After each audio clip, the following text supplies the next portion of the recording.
I'm burnt out of Animal Crossing New Horizons. You've probably played hundreds upon hundreds of hours of this game, some of you even at well over 1,000. Perhaps you finally finished designing your island. It's at a place where you're happy with everything. Maybe you've hunted and collected all the villagers you want and you've got the perfect lineup on your town. We've played this game absolutely to death over the past year. And you know what? It's totally okay to be feeling kind of burnt out. You've done everything you've set out to do in this game. And then of course there's still that feeling of, well, I still want to be playing this game. I've done so much, but I feel like there's not much left for me to do. Well, that's what we're going to talk about today. Things to do when you're burnt out in Animal Crossing New Horizons. But before we get started, if you are new here, perhaps consider subscribing.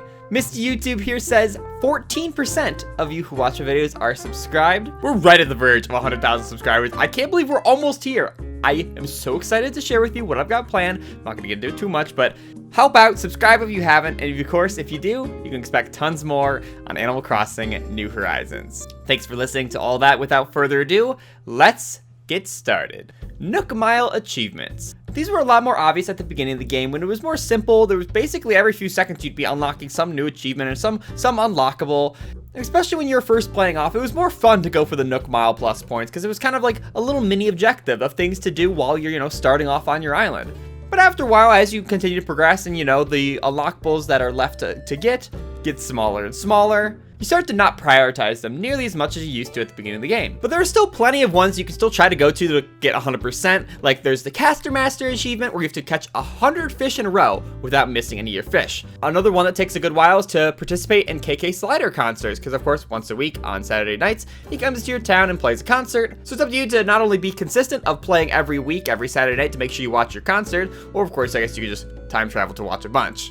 Beyond that, there's the number of fish and bugs caught, which is well more than you're ever going to need. So there's right there another objective or an incentive or reason to continue to catch bugs and fish to eventually reach those Nook Mile achievements. This can be a fun way to extend the longevity of the game by having that little sort of completionist mindset of wanting to complete all the Nook Mile achievements that you possibly can, or even go for all of them. Move in a new villager.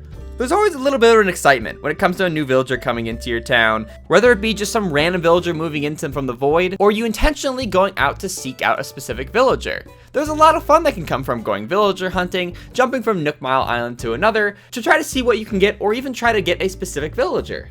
There's no better feeling to finding the character you've been looking for so many hours, bringing them home, setting their house all up, getting a little yard situated, buying them a bunch of clothes and stuff. It's a really fun way to spice up the gameplay if you feel things have been getting dull on your island. Play with custom patterns. If you originally designed your island with all the paths and stuff, not really using many custom patterns, maybe this is a good time to revamp your island with those. A really great resource was when they updated the custom design portal to be able to search for new custom patterns. What you can do is you can go by category and search up specific things, so you can look for maybe a wood or a brick tile that you can use for your ground pathways. But even beyond that, you can really search anything at all. It searches an entire catalog of tons of different uploaded designs. You can search characters within Animal Crossing or even just other video game characters in general. Maybe you want to have more Pokemon themed things on your island.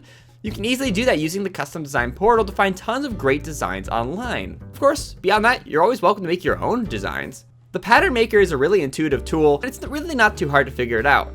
So maybe give it a shot to play around with it. A great tip I have is maybe try to go recreate one of your favorite in real life sweaters, shirts, or something like that.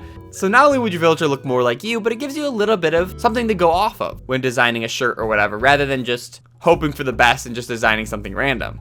Maybe even design a fictional character's outfit so you're actually going for like a cosplay or something. There's a lot of fun that can be done with the custom patterns, and it can really bring a lot of unique personality to your island. Complete the museum. At the beginning of the game, you're getting new creatures of fish and bugs constantly. It's easy to make a ton of progress when it comes to your museum. But when it comes down to the wire, when you're only missing a couple last things in your Critterpedia, perhaps it's worth trying really hard to make sure you get these last remaining things you're missing. The fossil museum is probably one of the easiest to complete because really as you're assessing them, blathers, will ask for them to be donated. But the bugs and fish are a little bit harder since, some are only available at certain times of year. But the hardest, of course, is getting all the art. Because of the infrequency that red appears on your island, roughly only appearing every other week, you just gotta be really on top of making sure you check your island every day, see if red's there, checking in with friends and stuff and seeing what art pieces they have. That can be a fun long-term goal completionist sort of thing that can give you a lot more gameplay to do. Make a second character or house. One of the great things about New Horizons is you can have up to 8 player characters on the same island as once. And even if you're the only one playing, there can be some value added to having a second character. Not only can you buy multiple things from the Nook shopping app per character, like for example, you can only buy 5 per day, you could hop on a guest account and buy 5 more items. But beyond that, you can use their houses to your advantage.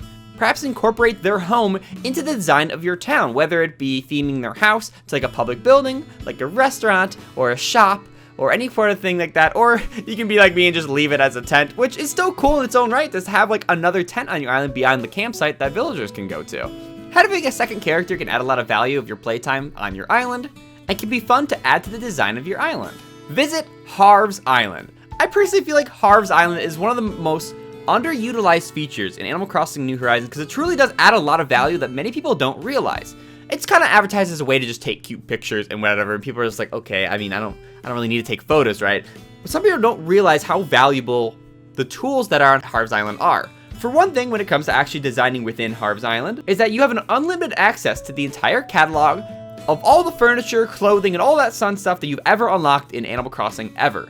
Essentially, it's a really great tool to kind of trial and error and work on new designs, but before you commit to making it in one of the rooms or houses. You can play around with different colors options, you can play around with different furniture types, basically experiment with the ideas you want to work with, because otherwise, if you want to do that in your actual home, you have to buy all those items, go one by one changing the color at the crafting bench, and it would take a lot more time to get everything set up. That's what's really valuable about Harvey's Island, is that with this unlimited access to your entire catalog, you can really experiment and test things out and see what's going to really work, and you can come up with some really cool room designs. But even more than that, the other valuable thing is that you can place villagers down, which of course, like I mentioned up at top, you can just take photos of, course, but the other more valuable thing that you might not realize is, since you can dress them up at Harv's Island, you can test out and see how clothing gifts would look on the villagers on your island. Perhaps you want to give a new shirt to Marina, and you know that she likes wearing pink and stuff, but you're not sure how a certain sweater is going to look. Or maybe you want to try out some accessories and hats and stuff. You can play around with different